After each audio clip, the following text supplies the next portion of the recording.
to another Unwinding with Fiber and Fabric and the end of Tour de Fleece 2025. As you can see, as we got ready to start recording, the cats, at least this Ting, came along to say hi. Quality check, you know? Yes. Quality check.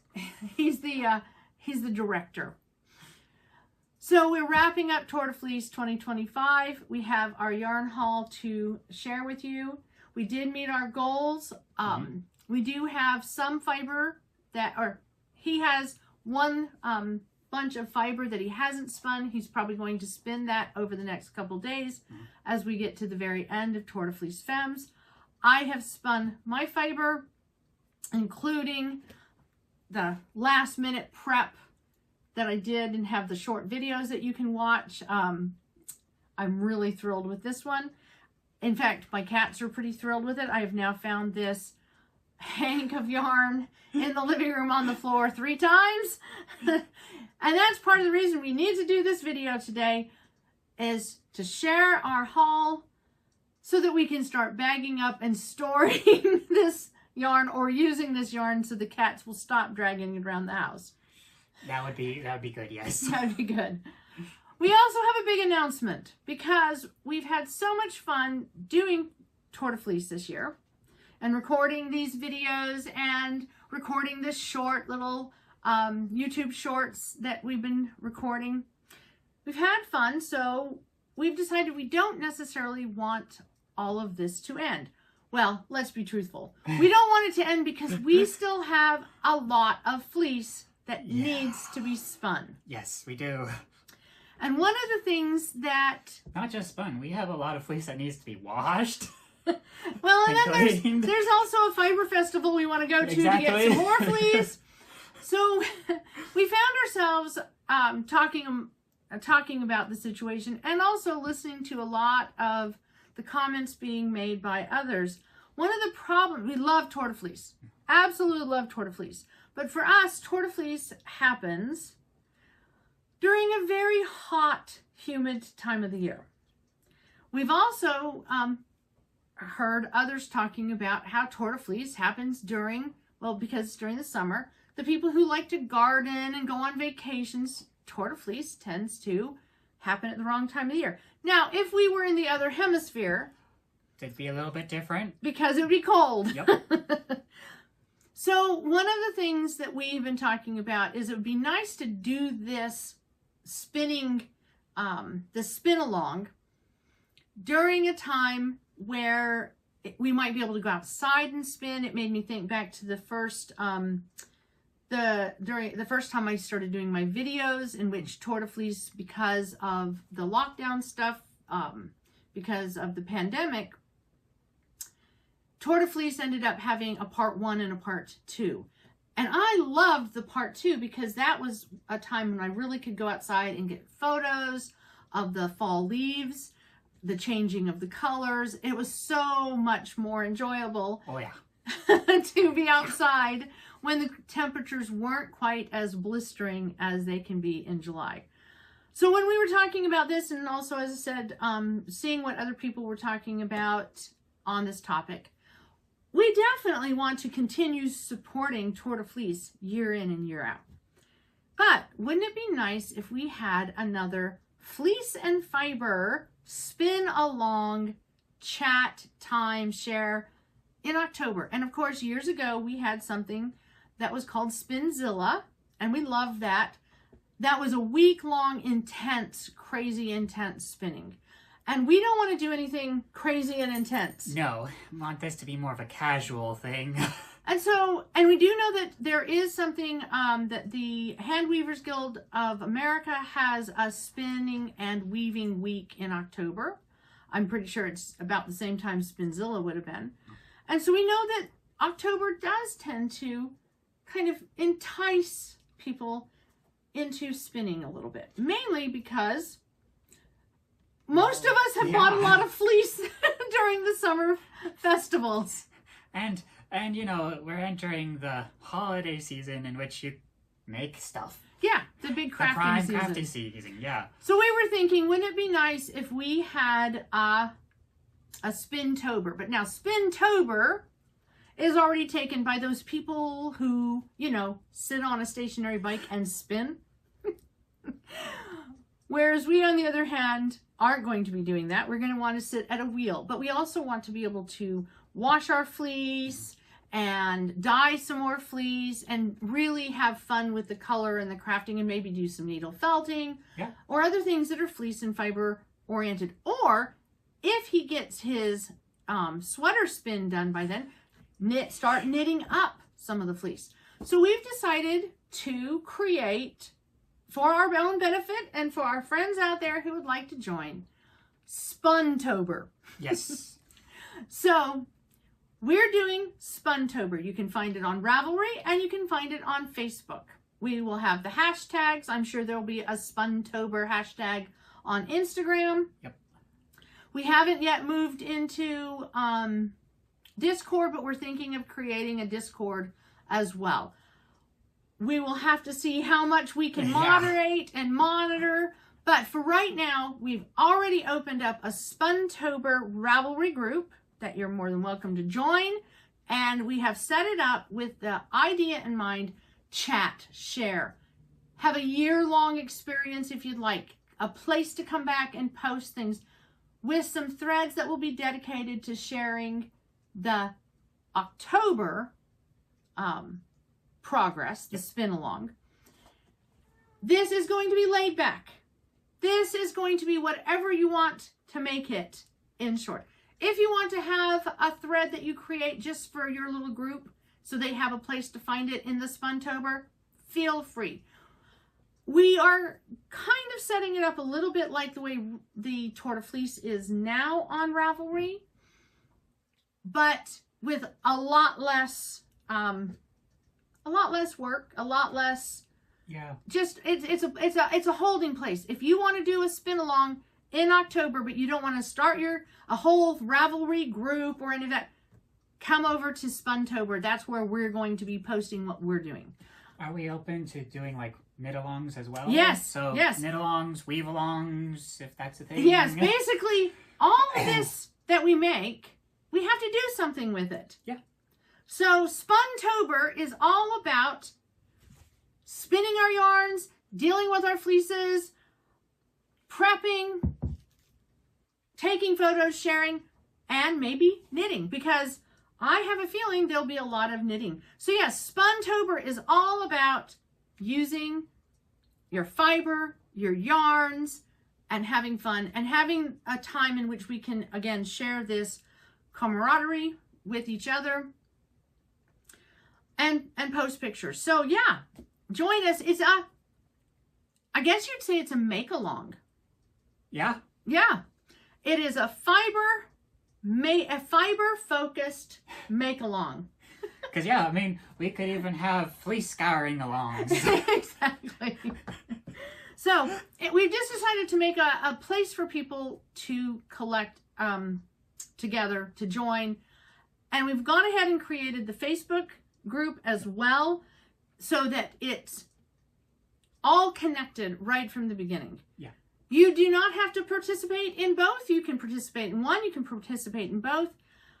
And I have no idea if it will take off or if it will completely just drizzle along. But I thought it'd be nice to have something that is spinning focused, that people can go and be a community a little bit, a lot, whenever they need to have that little bit of social community. So that's why we've created it. And we'll see what happens. That's the best we can do. But we thought it would be nice to have it for us, because we have some fleece we need to process. We have some fleece we need to spin. And if we put this out there, maybe we can actually make ourselves do this. We have done a great job this year. We did not spin every day. Nope. But we did reach our goals. Yeah. And that, I think, is one of the best things. The challenges that we set for ourselves. I think that is the thing that makes Tour de Fleece so wonderful, is it's a way to challenge ourselves And that's what we want to do with Spuntober, is to challenge ourselves to dig back in, but not have to wait another 12 months to do so. Exactly, yeah. And so my fiber stash, I've already shown a lot of it in the different videos. I have the shorts showing the origin of this fiber. I do have to say I'm really pleased with it, and I would love to replicate this now in a few other colors. This to me would be a fabulous. For me, I like big, squishy, wonderful sweaters and shawls. I'd like to actually turn this to make more of this, to be able to do another shawl or sweater going forward. So yeah, I was really pleased. I have to say that I learned a lot about how the fibers blend. I'm no longer as intimidated by using the combs to really clean up. I think it's this one. Yeah, the Shetland. I'm much more open to using the combs to clean up the Shetland in the future. But you had the big learning curve, because it had been a couple years since you had spun. It had, yeah. So even before Tour de Fleece started, I did a little practice spin and used up, well, so the blue was a fiber you used in something else. It was a remnant, wasn't it? No, I dyed it up to actually use with this, I think. And then I didn't use... No, I don't think it's actually here. I did it. I can't now. Oh. Yeah. You did that. I think I know where it is. I'm knitting it. Yes, that's. I'm making a hat with it. Yes. I dyed it up, and I spun the purple already as a practice to get into shape for Tour de Fleece. But I didn't end up using the teal that I dyed up at the same time, and so you used it. And so yeah, I blended the teal with some undyed mohair, and then I applied it with CVM that I spun up back in like 2021. So it really chunky, really fun yarn. Was a great way to get back into shape. My first ply, like real long plying, was plying up my 2020-2021 spins. Again, this CVM, and it actually turned out quite soft and fluffy. CVM can, sorry about the airplane going over. CVM can it does. So I've spun Coriadel and had it go really poof up once the twist is set. But CVM can do a little bit of it. It gets airier once if you spin it woolen prior to setting the twist, it is one gauge, and once you set the twist, it can really go whoof. So it's the kind of thing, until you've actually soaked and set the twist, do not judge it by your spun diameter. So your wraps per inch with a soaked and fulled CVM will not be the same as the unsoaked and fulled CVM. It does like to get woolly and fluffy. So yeah, that was fun warm-up and practice. Then I jumped right into my Romney study, starting with carded Romney. First time doing a 3-ply as well, and the word's energetic. Yes. It's a very energetic, yeah. Here. Yeah, you go and show, because I'm worried about it falling apart. No, it's springy. This is a very energetic. You'll see it twists just not too much. It's actually tamed it. It's tamed a little bit. But definitely, if we were to do an up close, but if you yes, there's lots of little piggly tails and stuff like that. So the issue is he had never done a chain ply. Yep. And he needed to slow down. Oh yeah. To get his hands. But it's a nice yarn. This is a very usable yarn. It has lots of energy and spring. I wouldn't necessarily want to use it in the body of a sweater. Probably but not. There's a lot of places that you could have fun with that and use that. And of course, for everyone who is watching us and sees all our cats, fun experiment yarn never goes to waste, because cat toys. Yes. Especially with that little orange ginger kitty that jumped from here to there and is trying to knock a few things over just off camera. She is really big into tearing into crocheted. So yeah, I will probably make her new mouse since her current one saw better days like ages ago. And so here's something really great. If you make cat toys with your yarn and you stuff the cat toys with the wool scraps from your spinning, all the waste, you can actually then felt the cat toys. And that center stuffing will felt, which is a really good thing when you have a cat who will eventually shred it. She will play with the felted inside of that mouse yep. and the carcass on the outside of that crocheted mouse yep. equally. She throws them up in the air. She loves it. So yes, it's a nice little thing to keep in mind. If you're making your cat toys, that's a good place to use your waste fibers, and it makes it a little bit safer for them because, yeah, it can really felt it. Mm-hmm. Our cat, I'll just put a disclaimer because I know there are people out there who are worried about this. Our cats do not eat my wool. No.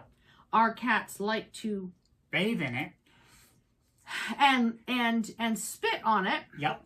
But our cats don't eat it. If we had cats that had that tendency to try to eat it, we would have to have completely different safety rules with all of our fibers. So we are very careful. And when we introduced our new kittens, we did watch them very, very closely. And yeah, she shreds things. She doesn't eat things. Yep. Her brother and the old thing, they've been known to eat things that they shouldn't eat. But even they are pretty good at, they don't try to eat this. They just like love having it. Fun with it. They just love it. Okay, so we showed your... Yep, so the very energetic carded. Mm-hmm. Then I went into my combed, which I really did love the combing process, honestly. Compared to carding, I can't explain it, but it was just fun to comb the fiber and just see how it changed out. And it turned out actually quite well. It's a very lovely skein, hank of yarn. This one, lot less energetic was this? This was a 3-ply as well. Right? Did we write that down? I hope so. Nope, no, doesn't we say. haven't. Here, I'll look. I'm pretty sure that was a 3-ply. Yeah, she kept it all 3-ply. Yes, yeah, it's all trying 3. To keep the consistency. So look at this one. That's pretty balanced. Yeah. You did a much better job. You figured it out. He dialed in the wheel. Mm-hmm. And that is a wonderful, very successful 3-ply yarn. Very usable. And it really is taking advantage of the Romney properties. This will be a good utility yarn for a lot of the projects that you want to do. And as we've discovered, it can felt pretty well too. Oh yeah, because the rainbow spin that I'll be getting we into. discovered this Romney likes to felt, so he wants to make some color work dice bags for D&D dice. Knitting bags, D&D dice bags, that type of stuff. Knitting them up and felting. So that's one of the projects he's going to go into the fall trying. It'll be a way for me to practice color work. And I'm really curious to do knitted color work. So this is a fabulous hank of yarn for that. That one is, here, we'll put that on top. Yep.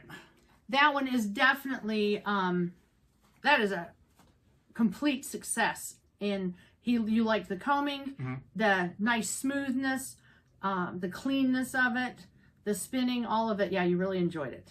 Now with this, the carded, the one thing I will say, I was able to figure out by the end, and that's also some of the interesting inconsistency with the yarn. I was able to figure out with the end how to do long draw. But it was by the end that I figured it out. So it was a bit lumpy bumpy because you had a lot of things to learn this season. So okay, so then your last little one. This tiny little one here is spun straight from the lock. I just slightly opened it up and then let it spin, draft out as I wanted to. Not what we call lock spun, which is locks going around a core, but spun from the lock. Okay. The lock being the only prep. Yep. And so he was just letting it come from it. And that was to test because he was moving on to... This one, my rainbow spin. Now, the difference between this and this, whole world of difference. Mm-hmm. Your rainbow spin is a 3-ply. Yes, chain ply, 3-ply. Mm-hmm. And he discovered... So I discovered the insanity of letting it spin the thinness it wanted to, and I'm emphasizing thinness, not thickness here, because this was just 130 grams, and I have, as the final product, 482 yards, somewhere between 26 to 28 wraps per inch. And it does felt. So I did, I washed it for him and folded it, and then he had to rewind it on a nitty knotty in order to separate all the individual strands, because this stuff does like to grip to itself. Yep. And you can see it is quite nice and balanced. It is lovely, thin.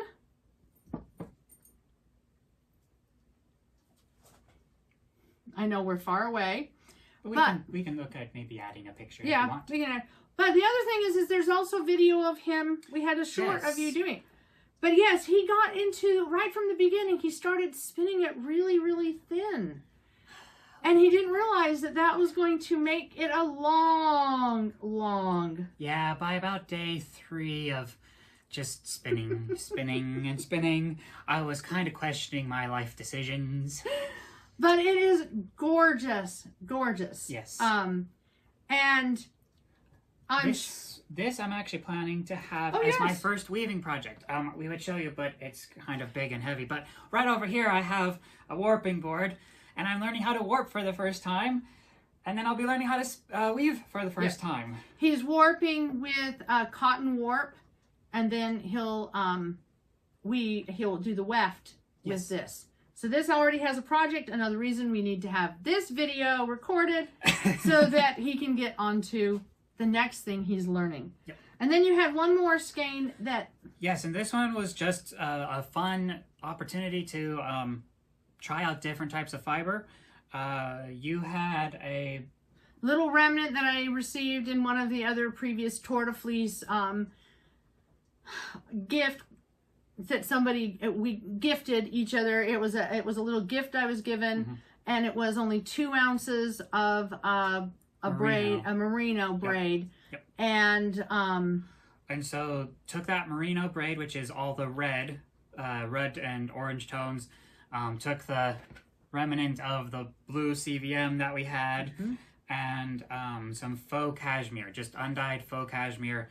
I learned how to do the blending board. You use a blending board to blend these fibers together.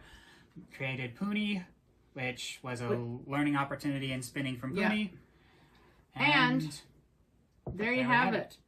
And there, I thought we counted. We may not have counted this one yet. Did we count it? Yeah, it's on his Ravelry. 226 yards, I believe. And this is really quite a lovely consistency and spin.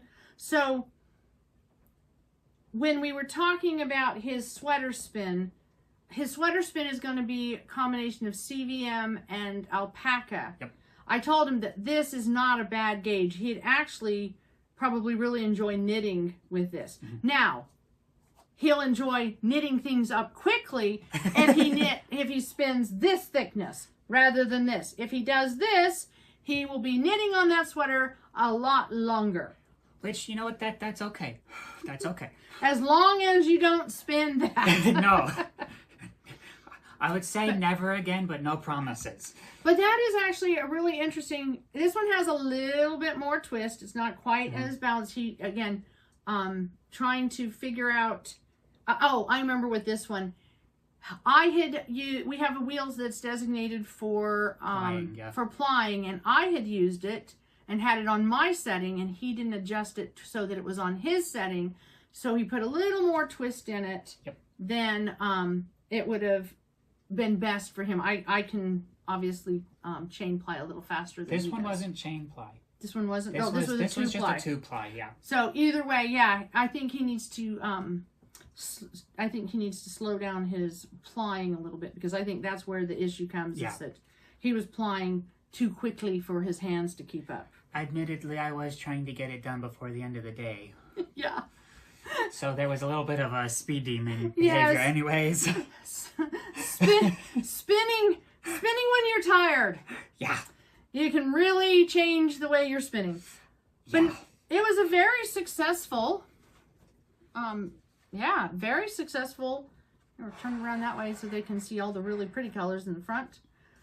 Very successful Tour de Fleece. We didn't set out to spin the greatest quantity. Mm-mm. You wanted to learn techniques. Yep. You had the chain ply. You had spinning from different preps. Yeah, and for the first time And in almost a decade, I had the opportunity to actually learn from somebody and focus on understanding the terminology, Yes. understanding how things felt, how things looked different between worsted and woolen and roll-log Yeah. and poonie. And So it's no all of longer that. just the spinning to spin, but Yep. spinning to learn. And on mine, I did blending different fibers to see how they work. Like this is CVM and Angora. I have spun that before, but I have not focused on spinning it the same wraps per inch as the this is the CVM and the mohair. Yep. So trying to keep those, and then this one is the Shetland, and all three of them are this one I don't have the wraps per inch, but all three of them are pretty much in the same gauge. I could use all three in a project if I wanted to, and I wanted to compare how they feel and look and how they how they compare side by side, so I can decide how to blend different fibers in the future. Of course, I always have to have sherbet. rainbow of some sort, and this year I decided to do sherbet. And I always have to have a yellow to honor the yellow jersey, so I have my yellow. And her trademark purple. Yes, my trademark purple. Which both of these are merino and mohair blends. Yes, the Yep. And wouldn't that be just lovely together? I wonder what I was thinking. So I think it's been an extremely successful Tour de Fleece. And again, we've decided to be insane and create Spuntober. Laid back. People can join. They can watch. Well, I'm sure we'll do vlogs. We've been enjoying doing the shorts because he is holding the camera and is able to zoom in. And it's been delightful to see, just to see how many people will click on a short video, even if they have no idea what's happening in them. And it is really interesting. Well, it's also fun to pick out the music. Yeah. The amount of time spent just picking out, okay, what song best fits today's short? And I think that's been the big success for this Tour de Fleece is we went into it with some fiber goals. We went into it wanting to share some vlogs, some videos, and we were able to find a routine and a schedule that we could do despite health issues, despite some exciting family things going on in the background and some stressful family things going in the background and cats and lots of weather and just life.